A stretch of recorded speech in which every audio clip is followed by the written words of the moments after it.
রাব্বুল আলামিন মানুষকে খুব আদর করে মায়া করে ভালোবেসে মানুষকে বানাইছেন, ইজ্জত সম্মান অনেক বেশি দিয়েছেন। সুবহানাল্লাহ। এখন এই মানুষকে বানানোর পরে আমার আল্লাহ মানুষকে বললেন, ও মানুষ, তোমরা হলো আমার পার্সোনাল সৃষ্টি, আমার প্রিয় সৃষ্টি, সাবধান, তোমরা কোনো অন্যায় করবে না, জুলুম করবে না, পাপাচারে লিপ্ত হবে না। আমি যা পছন্দ করি না, তোমরা ওই সমস্ত অপছন্দনীয় কাজগুলো তোমরা করবে, কারণ তোমরা হলো সর্বশ্রেষ্ঠ মাখলুক, তোমরা হলো আশরাফুল মাখলুকাত, তোমাদের ইজ্জত সম্মান সকল সৃষ্টি থেকে অনেক বেশি। আমি আল্লাহ নিজ হাতে তোমাদেরকে বানাইছি। আমি আল্লাহ পৃথিবীর ভালো ভালো খাবারগুলো তোমাদের জন্য বরাদ্দ রেখেছি। আমি আল্লাহ তোমাদেরকে এমন ক্ষমতা দিয়েছি, স্থলে স্থলে জলে সৈন্যের উপর তোমরা চলতে পারো। আমি আল্লাহ তোমাদেরকে এত ইজ্জত সম্মান দিয়েছি, ফেরেশতাদের উপরে তোমাদের সম্মান আমি আল্লাহ দান করেছি। বলেন না সুবহানাল্লাহ।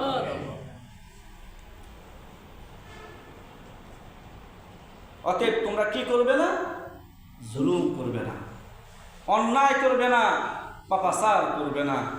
জুলুম বলা হয় অযুশাইফি গায়রি মাহাল্লিহি, যে বস্তুটার জায়গা যেখানে, ওই বস্তুকে ওই জায়গায় না রেখে অন্য জায়গায় রাখা, এটাই হলো জুলুম। আমার আল্লাহ বলেন তোমরা জুলুম করবে না, পাপ কাজ করবে না, অন্যায় করবে না।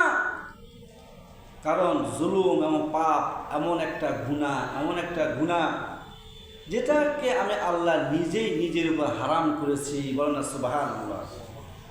হাদিসে কুদসির মাধ্যমে জানা যায়, আল্লাহ রাব্বুল আলামিন তার প্রিয় হাবিব মুহাম্মদ রাসূলুল্লাহ সাল্লাল্লাহু আলাইহি সাল্লামের মাধ্যমে বিশ্ববাসীকে জানাইয়া দিয়েছেন, ইন্নী হারামতু যুলমা আলা নাফসি।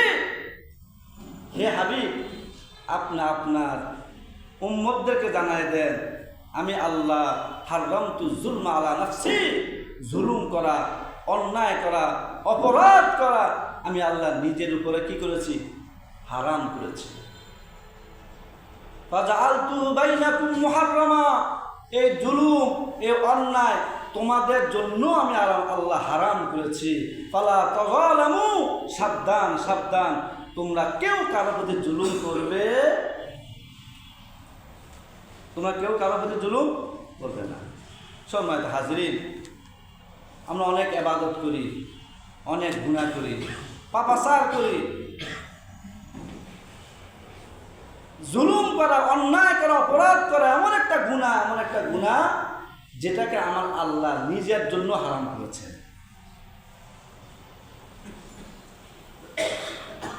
অতএব আশরাফুল মাখলুকাত হয়ে আমরা একে অপরের প্রতি জুলুম করব। জুলুমের অনেক প্রকার আছে, অনেক ধরন আছে।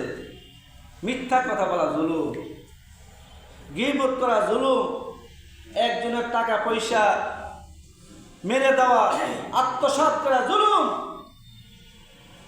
একজনের উপর মিথ্যা অপবাদ দেওয়া এটা জুলুম, একজনের দোষ তার অনুপস্থিতিতে বর্ণনা করা এটাও জুলুম, ওয়াদা দিয়ে ওয়াদা রক্ষা করা না করা এটাও একটা জুলুম। সকল অন্যায় পাপ কাজগুলোকে জুলুমের অন্তর্ভুক্ত করা হয়েছে। তবে এই জুলুমের মধ্যে সবচেয়ে বড় জুলুম হলো মানুষ হত্যা করা। কি করা? মানুষ হত্যা করা। বান্দার পক্ষ থেকে যত প্রকার জুলুম আছে, অন্যায় আছে, সে সমস্ত অন্যায়গুলোর মধ্যে হতে সবচেয়ে বড় অন্যায় জুলুম হলো শিরকের পরে মানুষ হত্যা করা। আল্লাহ রাব্বুল আলামিন বলেন, সাবধান, তোমরা এত শ্রেষ্ঠ মাখলুক, তোমাদের মর্যাদা এত বেশি, সাবধান, সাধারণ জুলুম তো করবেই না, সর্বশ্রেষ্ঠ জুলুম যেটা হত্যা করা, একে অপরকে হত্যা করবে। কারণ আমি আল্লাহ হত্যা করাকে পছন্দ করি না। সূরাতুল নিসার মধ্যে আল্লাহ পাক বলেন ওয়ালা তাক, সূরা মায়েদা 32 নম্বর আয়াত আল্লাহ পাক বলেন ওয়ালা তাকতুলুন নাফসাল্লাতী হারামাল্লাহু ইল্লা বিল হক যালিকা ওয়াসাকুম বিহি লাআল্লাকুম তাকিলুন। সূরা মায়েদা 32 নম্বর আয়াত আল্লাহ পাক বলেন ওয়ালা তাকতুলুন নাফসাল্লাতী হারামাল্লাহ, ও আমার বান্দারা, লা তাকতুলুন নাফসাল্লাতী হারামাল্লাহ, যে নফসকে, যে মানুষকে হত্যা করা আমার আল্লাহ হারামাল্লাহ, হারাম করেছেন। মানুষ হত্যা কি করা? মানুষকে হত্যা করা হারাম করেছেন কে? কোন অন্যায়ের ব্যাপারে আল্লাহ পাক সরাসরি হারাম করেছি এ কথা বলেননি। শুধুমাত্র সুদ এবং এই হত্যা, খুন, এই দুইটা অপরাধের ব্যাপারে আমার আল্লাহ নিজে বলেছেন হারামাল্লাহ, এটা আমি আল্লাহ নিজে হারাম করেছি। ওয়া আহাল্লাল্লাহুল বাইয়া ওয়া হারামার রিবা, এবং সুদের ব্যাপারে আমার আল্লাহ নিজে বলেছেন আমি সুদকে হারাম করেছি। এই দুইটা গুনাহ ভয়াবহ গুনাহ হওয়ার কারণে আল্লাহ পাক সরাসরি হারাম শব্দ ব্যবহার করেছেন। ও আমার বান্দারা, সাবধান সাবধান, একে অপরকে হত্যা করবে না, একে অপরকে হত্যা করবে না। কারণ একজন মানুষ যদি আরেকজন মানুষকে হত্যা করে, এটা কেমন জঘন্যতম অপরাধ। আমার আল্লাহ সূরা মায়েদা 32 নম্বর আয়াতে বলেন এটা এমন একটা বড় অপরাধ, কেউ যদি শুধুমাত্র একজন মানুষকে হত্যা করে। কয়জন মানুষকে? কয়জন? একজন মানুষকে যদি কেউ হত্যা করে, আমার আল্লাহ বলেন ফাকাতালান নাসা জামিআ, সে যেন পৃথিবীর সকল মানুষগুলাকে হত্যা করলো। ওয়ামান আহইয়াহা ফাকান্নামা আহইয়ান নাসা জামিআ, আর যদি কেউ একটা মানুষের জীবন বাঁচায়, আল্লাহ রাব্বুল আলামিন কেমন জানি ওই লোকটা পৃথিবীর সকল মানুষের জীবন বাঁচাইল। সুবহানাল্লাহ। এই জন্য একজনকে খুন করা শুধু একজনকে খুন নয়, আমার আল্লাহ বলেন এটা তো কেমন যেন পুরা পৃথিবীর মানুষকে হত্যা করছে। মুফাসসিরিনে কেরাম বলেন একজন মানুষকে খুন করলে সকল মানুষকে খুন করা হয় কিভাবে? এটা কয়েকটা ব্যাখ্যা আছে। একটা ব্যাখ্যা হলো পৃথিবীর আবাদ হয়েছে কয়জনকে দিয়ে? পৃথিবীর আবাদ হয়েছে কয়জনকে দিয়ে? একজনকে দিয়ে। অতএব একজনকে মারা মানে পুরো পৃথিবীর মানুষকে মেরে ফেলা, এটা একটা ব্যাখ্যা। আরেকটা ব্যাখ্যা হলো একজনকে যে হত্যা করলো অন্যায়ভাবে, সেই সমাজের মধ্যে হত্যা করার জন্য জাতিকে উদ্বুদ্ধ করলো। একজনের হত্যা দেখে সমাজের অন্যান্য মানুষরাও হত্যা করার পদ্ধতি শিখবে, হত্যা করতে উৎসাহিত হবে।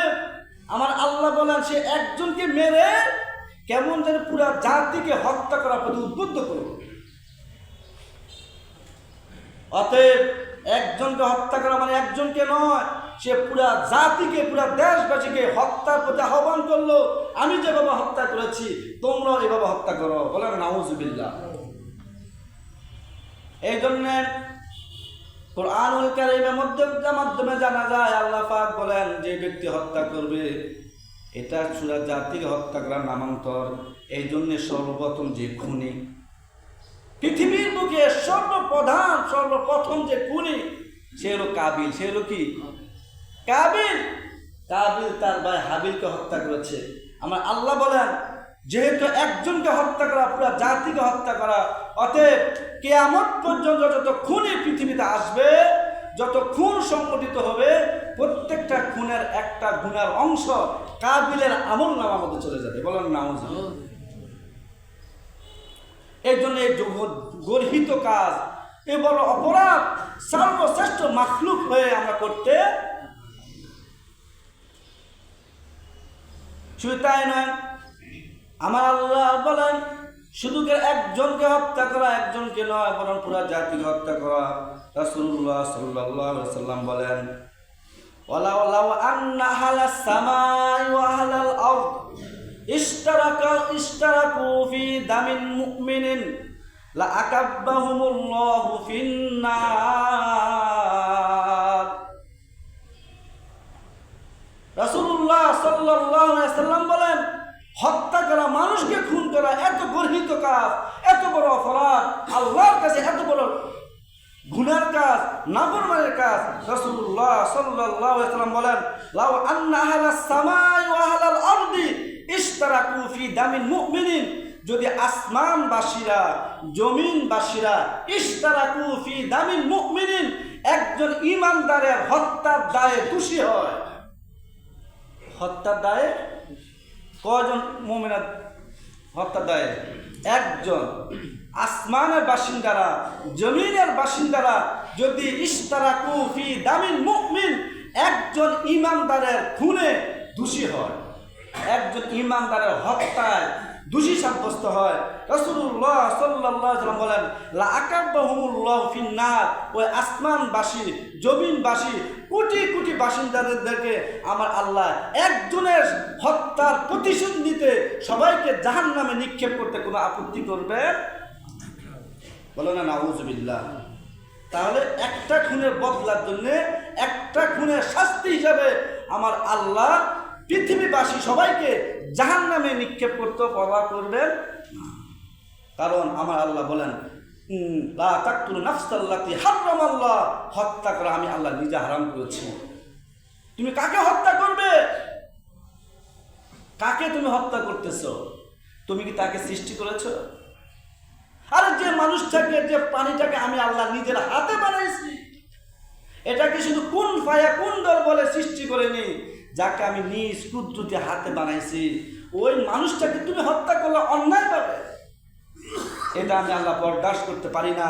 অতএব এই একটা খুনের বদলা পৃথিবীবাসী যে সবাই যদি জড়িত থাকে, সবাইকে আমি জাহান্নামে নিক্ষেপ করবো। বলো নাউযুবিল্লাহ।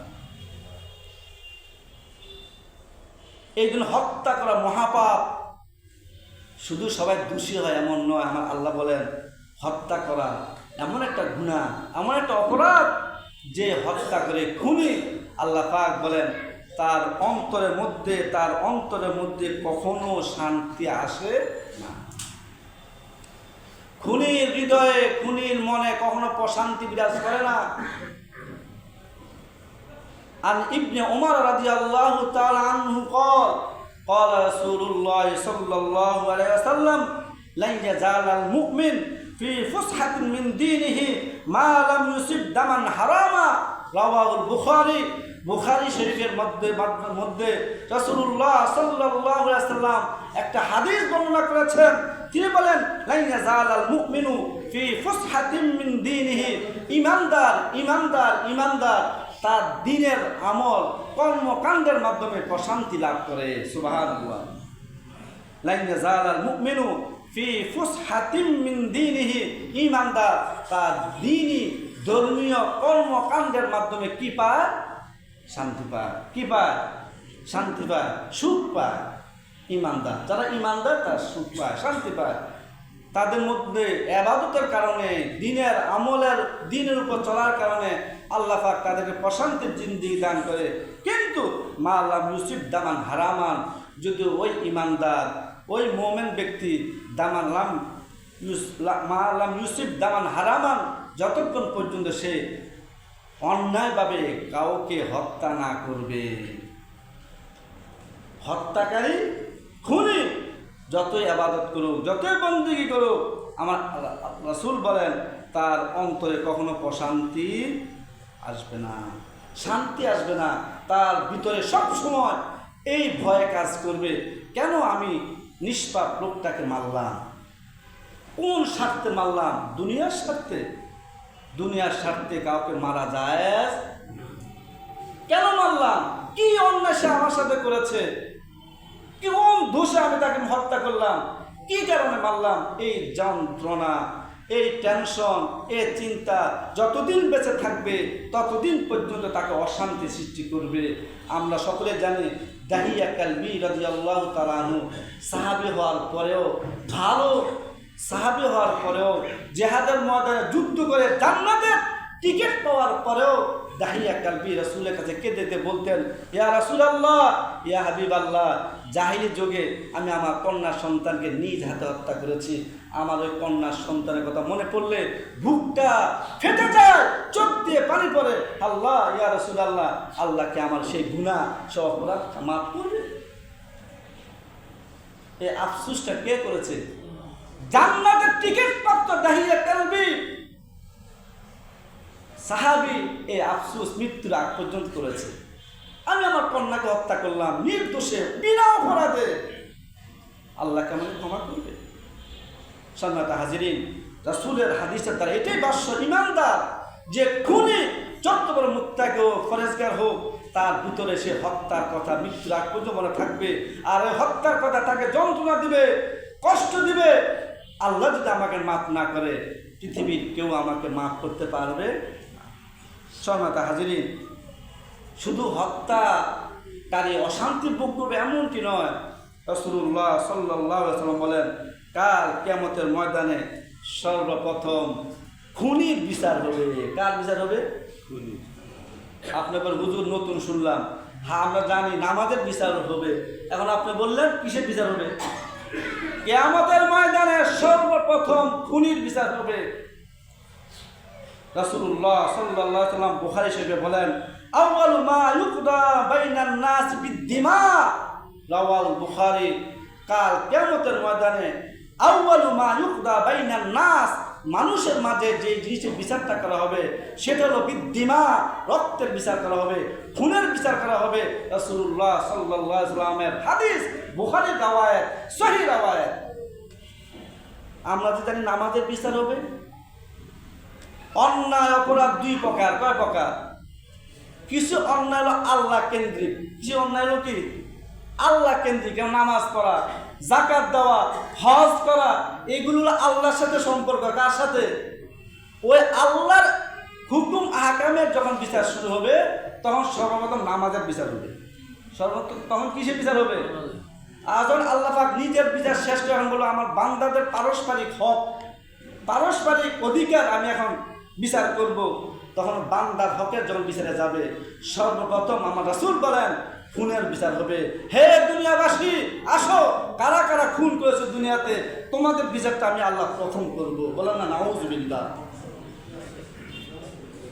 অতএব সর্বশেষ পৃথিবীর দুনিয়াতে কিয়ামতের ময়দানে, হাসরের ময়দানে আমার আল্লাহ খুনের বিচার করবেন।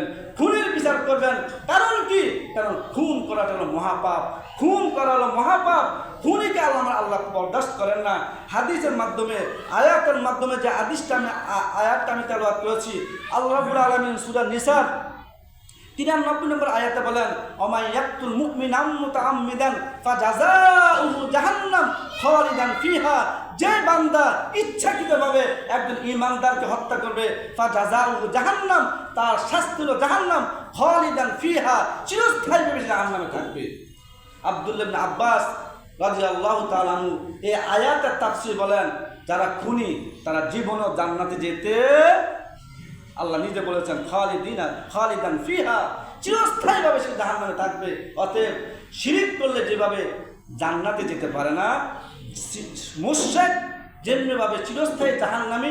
আব্দুল্লাহ ইবনে আব্বাস বলেন, যারা দুনিয়াতে মানুষকে হত্যা করবে তারাও চিরস্থায়ীভাবে জাহান্নামে যাবে, জান্নাতের গ্যারান্টি তারা পাবে।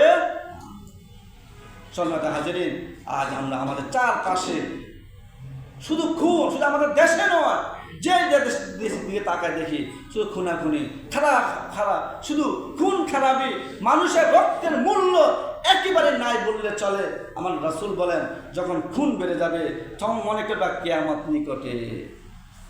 কারণ কিয়ামতের আগে এমন অবস্থা হবে, খুনি জানবে না কেন আমি তাকে হত্যা করি, আর নিহত ব্যক্তিও জানবে না কেন আমি নিহত হলাম। নিহত ব্যক্তি বলবে আমি তো ভালো কাজ করতেছি, আর খুনি বলবে তাকে তো হত্যা করার নির্দেশ দেওয়া হয়েছে, কেন দেওয়া হয়েছে, কি জন্য দেওয়া হয়েছে, ওই কারণে হত্যা করা যাবে কি না, এটা সে জানে না। অতএব খুনিও জানে না কি জন্য হত্যা করে, নিহত ব্যক্তিও জানে না কোন অপরাধে আমি মৃত্যুবরণ করলাম। এই জন্য কি আমাদের লক্ষণ। আল্লাহ আমাদের সকলকে খুন খারাপি থেকে আমাদের সমাজকে রক্ষা করার তৌফিক দান করুক। ওয়া আখিরু দাওয়ানা।